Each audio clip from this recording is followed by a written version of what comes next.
unforgettable. The moment was absolutely electric. You could practically feel the floor shake when the bailiff dropped the bombshell. That courtroom instantly frozen in time. Jennifer Lynn Lopez, please approach the stand. Boom, just like that, jaws dropped. Reporters outside went wild. Flashbulbs exploded. Inside, gasp, whispers, shockwaves.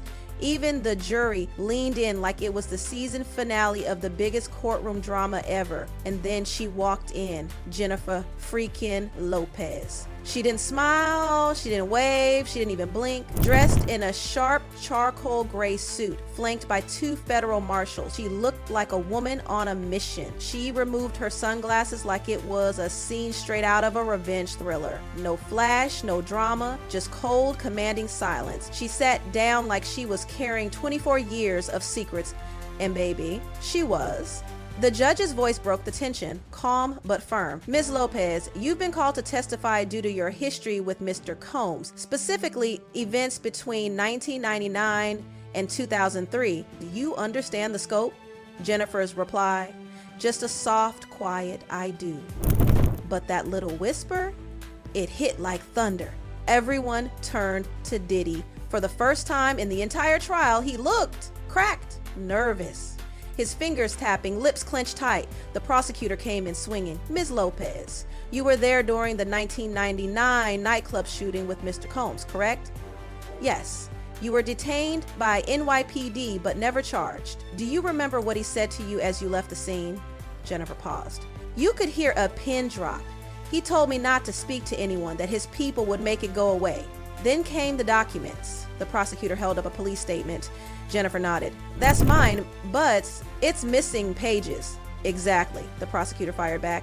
Pages sealed and allegedly edited at Mr. Combs' request. Cue Diddy's lawyer. Objection, speculation. But the judge overruled. Boom. Ms. Lopez, do you recall attending an event at Mr. Combs' Miami mansion in the summer of 2001? Jennifer blinked. Yes. Were phones allowed? No. Phones were taken at the gate? What were guests told? That it was a spiritual and creative renewal. And was that true? Jennifer's voice trembled. No, it was something else.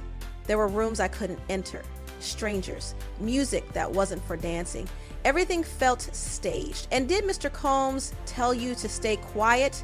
Yes. He told me if I loved my career, I'd keep those memories private. The courtroom shifted. The jury looked uncomfortable. This wasn't J.Lo, the superstar. This was Jennifer, the woman who'd been silent for decades. And did you keep it private? Jennifer stared straight at Diddy. Yes. For 24 years, Mike, drop. The prosecutor wasn't done. Let's talk about January 14th, 2000. You were photographed with Mr. Combs at a private Beverly Hills after party. Do you remember that? Jennifer's nod was slow. He said it was a celebration. I didn't want to go, but he insisted. What was it really? It wasn't a party, it was an audition. The whole courtroom blinked. What, an audition? The prosecutor asked. Jennifer straightened. Yes, he paraded people around for a select few, models, young artists. Everyone signed thick NDAs. We were all being watched. And chosen for what? I don't know, but it felt cold. Calculated, transactional. The prosecutor pulled up an email chain. This was recovered from a laptop belonging to Mr. Combs' ex-employee. Your name appears next to this note. Jay knows. Reinforce the pact. Reassure her this is her launch pad. Do you remember something like that? Jennifer's face stiffened. Yes. He told me talent didn't make stars, allegiance did. What did that mean to you? Shut up. Don't ask questions. Then came the big one. Ms. Lopez, the prosecutor asked carefully, did you ever fear Mr. Combs? Jennifer took a breath. Yes, not because he hurt me, but because I knew what he was capable of. The reach, the favors owed, the fear. You had a career to protect. I had myself to protect. And just like that, the whole room, jury, press, audience saw the truth. This wasn't about stardom. This was survival. Did that threat influence your silence? It controlled me. The judge gave a nod. The voicemail played. Diddy's voice, cold and sharp. Don't forget who built your brand. I've got hours of tape. Walk away if you want, but don't walk too far. I'll show everyone what you're really like when the cameras are off. The courtroom was silent. Jennifer didn't break. Her hand shook, but she didn't look away. "Why are you speaking now?" the prosecutor asked softly. Jennifer whispered, "Because silence didn't save me. It just delayed the pain. And maybe if someone hears this, they'll stop being afraid too." He just stared at Jennifer, and in that silence, you saw it. The truth, the guilt, the end. The judge slammed the gavel. "This court is adjourned until further notice." Jennifer stepped down. Her heels echoed one last time, but this time it didn't sound like fear. It sounded like freedom. Outside, the streets were filled with chants. "We believe you. Thank you, Jennifer." In the silence, the cameras weren't on Diddy anymore. They were on her, the woman who once stood in his shadow and now stood tall in the light. And just when you thought the fire had burned out, boom! The prosecution pulled out one final card, a sealed envelope, a classified video transcript. The judge gave a silent nod. The screen lit up a deposition from 2005 by Diddy's former personal assistant, Alina Torres. "I worked for Sean Combs from 1998 to 2003. I saw everything." She looked into the camera. Jennifer Lopez was different. She had her own brand, but that made her more valuable. If he could control her, he could control anyone. She continued, "I saw threats. I saw her name under special handling. Once I overheard him say, 'She's getting smart. We'll remind her who built her stage.' The gal done." "I once delivered a hard drive labeled Angel Sessions. It was party footage, her included. She never saw the cameras. None of them did." The screen cut to black. Inside the courtroom, total shock. Everyone turned to Diddy. He looked destroyed, small, powerless. And it wasn't over. The prosecution stepped up again. "This trial has revealed more than one man's crimes. It exposed a system of control, of coercion, of silence." The judge nodded. "Court will recess." But no one stood. Everyone knew something historic had happened. And then, boom again, a final video. December 2007. Secret surveillance from Diddy's private mirror room. The clip began Diddy's voice. "She keeps talking about 1999, wants to clear the air." Another voice. "Want us to push back? Not yet. Remind her who protected her. And if she forgets, I've still got the two real." Full cut, all three angles. Jennifer didn't flinch. She just stared. The prosecutor faced the room. "This is not love. This is blackmail. Planned, stored, and used to keep her in line." The judge, shaken, slammed the gavel. "We will break to deliberate the admissibility of this footage." But it didn't matter. Everyone already knew. This wasn't a trial anymore. It was a takedown. And Diddy, he wasn't just exposed, he was finished. The skies outside the courthouse were gray, like even the weather knew that something heavy was about to go down. Inside, the air was lead. Reporters lined the halls, cameras ready, whispers flying like wildfire. It wasn't just the trial of a man anymore, it was the trial of a machine. A powerful, dangerous, calculated machine.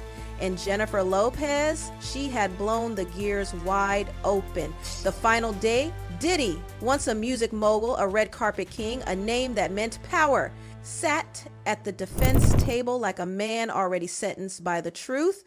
His lawyers looked like they'd already lost. Their notes were scattered, their faces pale, and across the room, Jennifer, quiet, grounded, no makeup, no flashy jewelry, just presence, just strength. Sitting in the gallery beside her attorney, she didn't have to say another word because she had already said everything the world needed to hear. The judge entered. He didn't waste time. His eyes scanned the room, heavy with what he was about to declare. "This court has reviewed the final audio and video footage admitted into evidence," he began, voice thick with gravity. "And it is the determination of this bench that what transpired here transcends testimony." You could feel the breath being held. "It is a revelation of a long-standing system built on manipulation, coercion, and image control." He turned to the jury. "The testimony of Miss Jennifer Lopez, corroborated by recordings, witness accounts, and digital forensics, has unveiled a deliberate, sustained pattern of suppression." The room sat frozen, and then the hammer fell. "Mr. Sean Combs, you are hereby ordered to return for full criminal proceeding. The evidence presented supports further investigation into acts of witness intimidation, digital blackmail, and obstruction of justice." Boom. The courtroom exploded, not in chaos, but in stunned, breathless realization. It was official.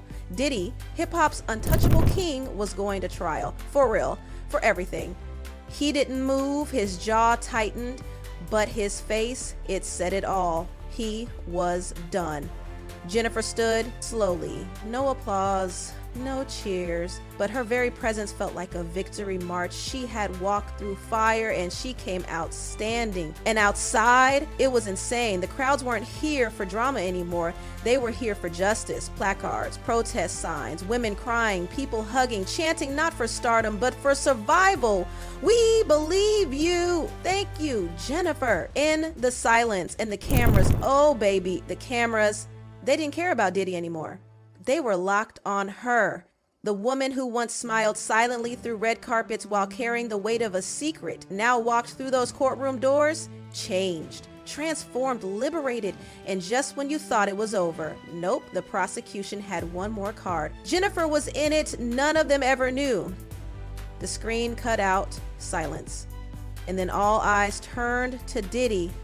He was trembling, hands clasped, shoulders caved in. The icon, gone. The power, evaporated. The prosecutor stood. This is not a rumor. This is not a scandal. This is blackmail, weaponized and deliberate. And Jennifer Lopez was just the first domino.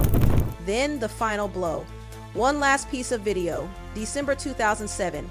Hidden surveillance from the infamous mirror room. On screen, Diddy.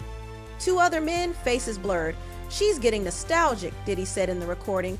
Keeps talking about 1999, keeps hinting she wants to clear the air. Another voice asked, "You want us to push back?" Not yet. Just remind her who protected her, and if she forgets, I've still got the full reel, all three angles. He was talking about blackmailing her, on camera, calm as ever. The room exploded. The judge had to strike the gavel 3 times to regain order.